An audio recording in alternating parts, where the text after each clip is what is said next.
హల్లెలూయా. కీర్తనలు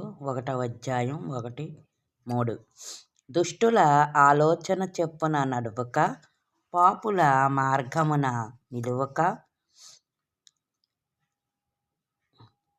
అపహాసులు కూర్చుండు చోటను కూర్చుండక, యెహోవా ధర్మశాస్త్రమునందు అనుదినము దివారాత్రములు ఆనందించువాడు ధన్యుడు.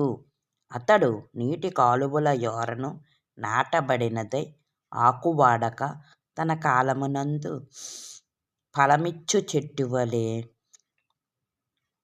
ఉండును. అతడు చేయునదంతయు సఫలమగును. ఆమేన్.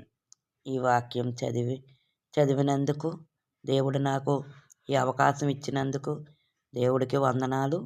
మీరు కూడా సబ్స్క్రైబ్ చేయండి, లైక్ చేయండి.